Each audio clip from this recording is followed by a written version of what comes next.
Hey y'all, welcome to another episode of Cosmetology Chat. This is a time where I go live and we can cover anything that y'all have questions about.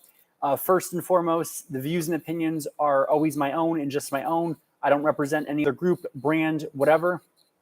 And I also want to apologize for being slightly late. Had a really long day. So that being said, I saw one of my awesome regulars comment on the video, so I hope she is here. Just say hi and whatever is your name so I can properly address y'all. So no one missed anything. I'm going to be on here late.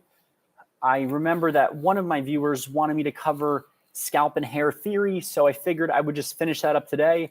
Tomorrow I should have more time, and then I can go into, I think the next request is color theory, just to kind of review some stuff. I am also in the process of filming some color theory videos, so expect some cool ones on undertones and, are we enhancing, are we lifting, all of that.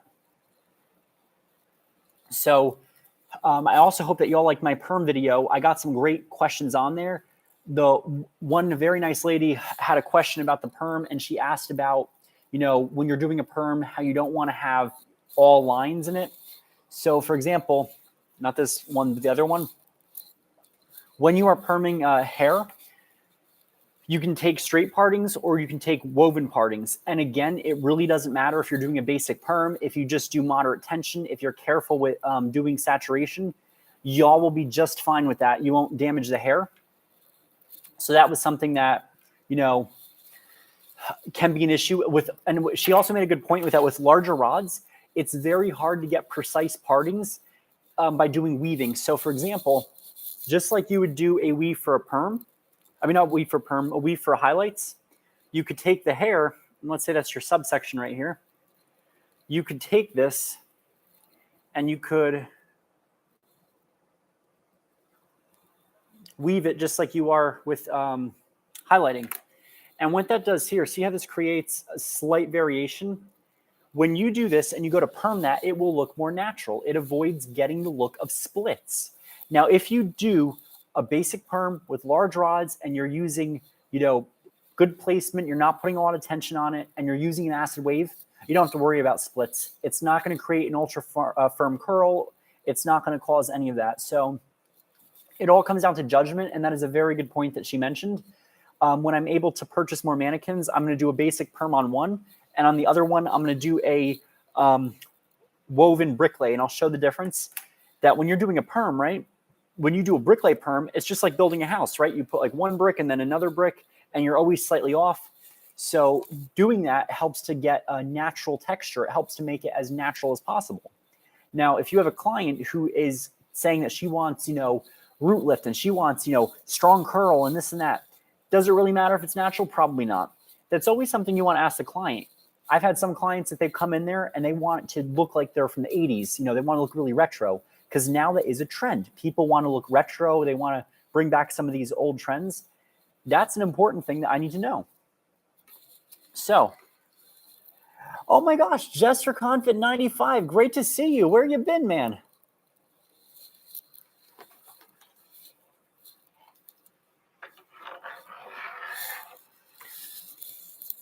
I also am going to do something real quick and just message one of my viewers, because I can go on YouTube on here.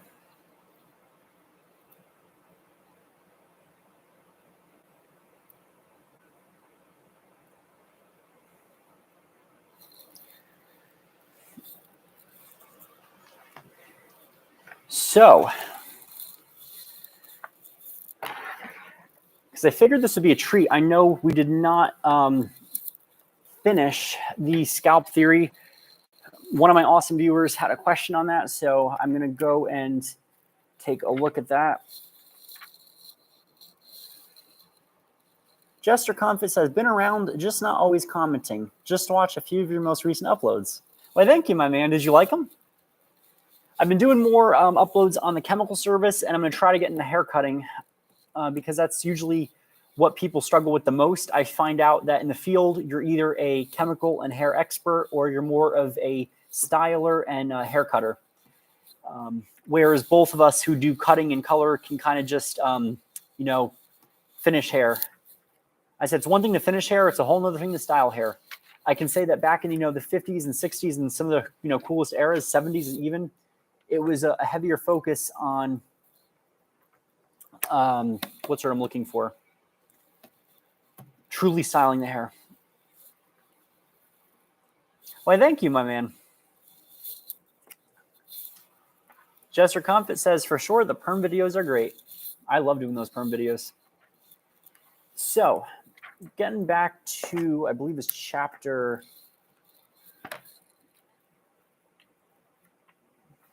After the skin chapter. Chapter 11, properties of the hair and the scalp. Believe it or not, some of the older cosmetology books, and, I'm a huge history buff, so I tend to read, vintage books.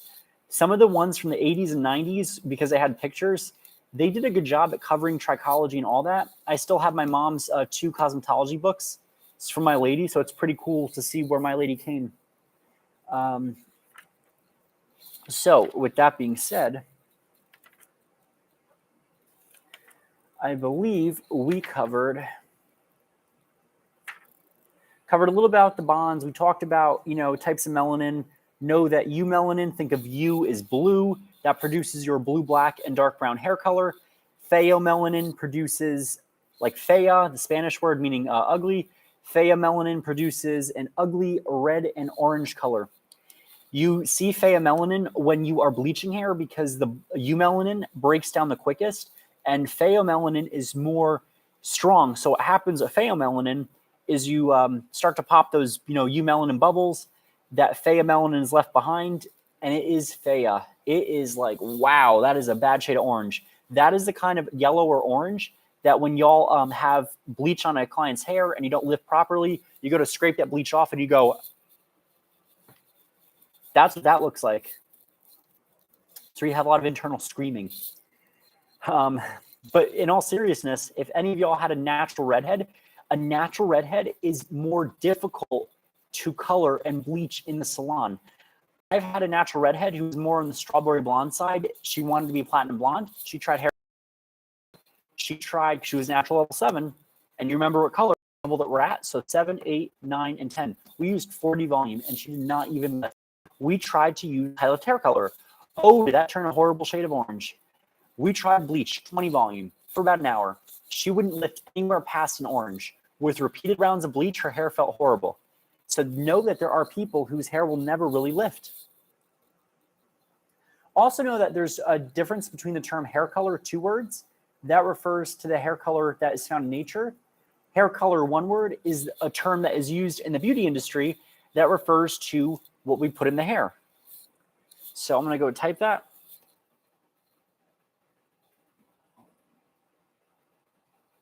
I'm going to say hair color equals artificial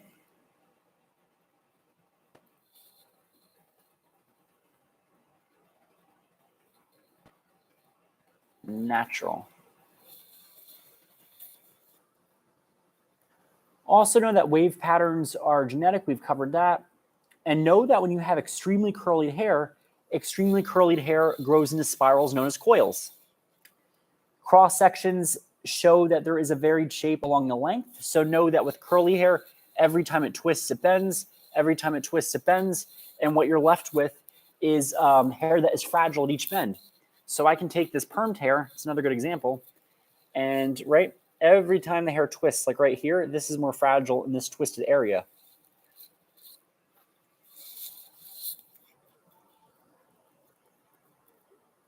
Also know that the coils might resemble a telephone cord. Coiled hair usually has a fine texture with many individual strands winding together to form the coiled lock.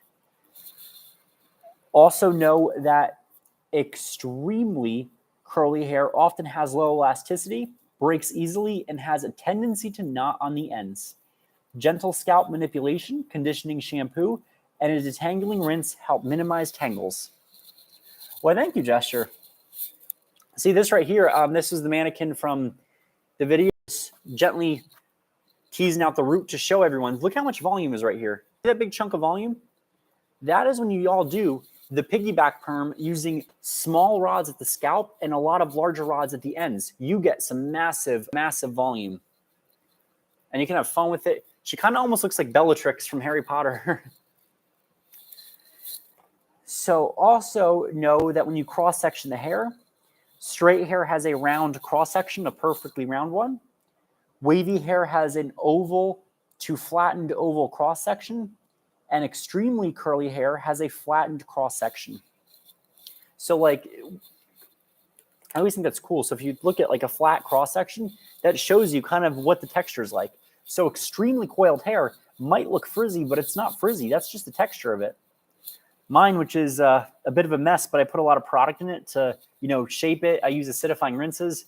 I got to probably trim off about that much because I was growing out I did like a perm. I tried to do something creative during the shutdown, and it was a massive failure. So also know that we're going to talk about hair growth now. So there are two types of hair in the body. There is vellus hair, also known as lanugo hair. This is short, fine, downy, and unpigmented hair. It is kind of like the hair that is on a small chicken, if you've ever seen that. And it's found just about everywhere. It's also tended to be found on infants and present on children until puberty.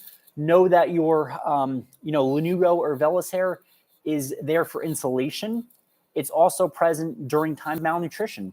That's another cool fact.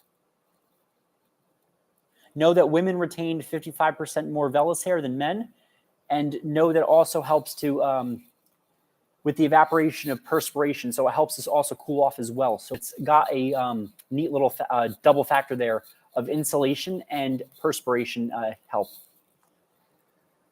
Know that terminal hair is a long, coarse, pigmented hair found on scalp, legs. I have terminal hair right here, and I probably have vellus hair somewhere within my arm or something. Also know that hormonal changes during puberty will cause some areas of fine vellus hair to be replaced with thick terminal hair. That's common of, women and men getting hairier legs. Armpit hair is another good example of that. I know that terminal hair is coarser than vellus hair, and with the exception of gray hair, it is pigmented. It also usually has a medulla. But remember, not all hair has a medulla. Also know that with any kind of biological process, there is a cycle to the hair growth. Know that there are 3 phases of hair, and you can remember them by ACT. I'm going to be virtual here and say ACT equals the hair growth cycle. ACT. Anagen, catagen, and telogen. Anagen is the growth phase. So, starting off your cycle, you're growing. This is when the hair will grow out of the scalp. Know that a healthy scalp will produce about ½ an inch of hair per month. This might be more or less depending on your personal biology and other circumstances. Also know that the rate varies on different parts of the body and with age. As we get older, growth slows down. We might experience hair loss if you're a man and a woman. Typically, hair loss more common in men. Just know that about 90% of the scalp is in the anagen phase at a given time that will be on the test. And know that anagen phase will last 3 to 5 years, but in some cases, it can go up to 10 years. Sometimes it might be less than 3 years. It depends on the person's personal biology. Know that some people can only grow their hair down to their shoulders, and other people can grow it down to the floor. Now, you'll have clients that will come in there with maybe just a few hair on her head, and she wants to have Rapunzel length hair. And that's where it becomes difficult, but you have to use tact and explain how what she wants is most likely not going to happen. Know that it's important to lower expectations when you need to. Also know that in certain situations, nothing can be done. Also know that the second step of ACT is the Catagen phase. This is the transition of period between growth and the resting phase. It signals the end of the anagen phase. The follicle shrinks and detaches from the dermal papilla. The hair bulb disappears, and the shrunken root of the end forms a rounded club. Know that less than 1% of the scalp hair is in the Catagen phase at any time. It's very short, and it lasts 1 to 2 weeks. So again, anagen is growing. Catagen is the transition stage. The hair is shrinking. The follicle is shrinking. The bulb deteriorates and it becomes a club, and it's getting ready to get shed right out of that follicle. And as you all guessed it, the T, which is telogen, this is the resting phase. It's the final phase, and it lasts until the full grown hair is shed. The hair is either shed during the telogen phase or remains in place until the next anagen phase, when the new hair growing in pushes it out. So again, if you're washing your hair frequently, if you're brushing it, that can aid in removing the hair that is in telogen phase and needs to be shed. However, in certain situations, if the scalp is a tight scalp and that follicle is completely shed, it's in the telogen phase, the follicle that's underneath it, when the cycle starts back up, will bump it and push it right out of there. So I thought that was pretty cool. Now, if that follicle does not push that hair out, it can cause potentially some inflammation. It can cause a buildup. It can be uncomfortable. So know that that can be an issue. Also know that the telogen phase lasts for approximately 3 to 6 months. As soon as the telogen phase ends, hair returns to the anagen phase and begins the cycle all over again. On average, the entire growth cycle repeats itself every 4 to 5 years.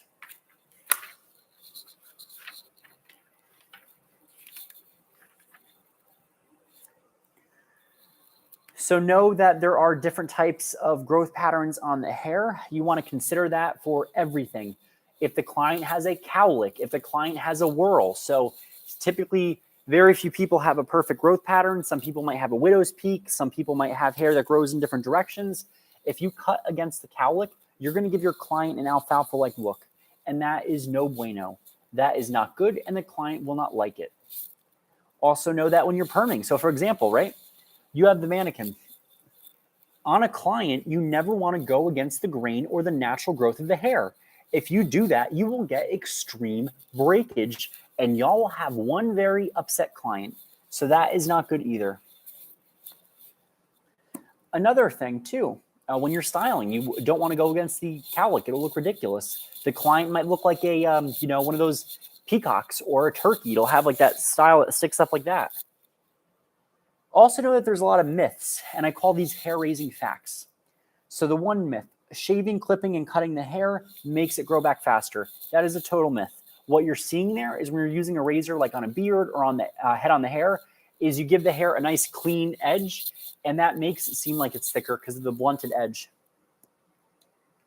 Also know there's a myth saying scalp massage increases hair growth. Just know that scalp massage can help loosen the scalp. It can help nourish it.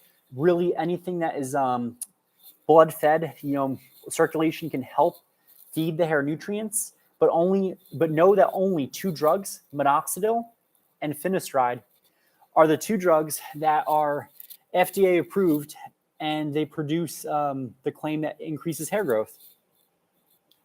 Another myth, know that gray hair is coarser and more resistant than pigmented hair. Although gray hair may be resistant, it's not always the case. There are certain types of gray hair that you throw the color on there and the hair takes quickly. So not all gray hair is resistant. That's another myth. 10 volume works just fine for the most part. And we'll cover that in hair color. Know that the other myth is the amount of natural curl is always determined by the racial background. Know that that is a myth. Different textures, different hair colors occur in all different walks of life. Another myth is that hair with a round cross-section is straight, hair with an oval cross-section is wavy, and hair with a flattened cross-section is curly. Just know that there are always exceptions to this rule, and that it is never 100%. So let's talk about hair loss. We lose about 100 to 150 hairs per day. Some people are also saying that the average rate is closer to 35 to 40 hairs per day. And this will also vary per person. This is what makes the field of cosmetology so nice, is the amount of variation. There is so much variation in this field, but know that number, about 100 to 150 hairs per day. Know that when hair loss is pathological, it can be very traumatic. It can take an emotional toll. Know that men are just as badly affected from hair loss as women, and for men, they are perceived as less successful. So know that as well. They had a survey and it showed that men were perceived as less physically attractive by both sexes, less assertive, less successful, less personally likable, and they often estimated that the man that was bald was older by about 5 years per estimate.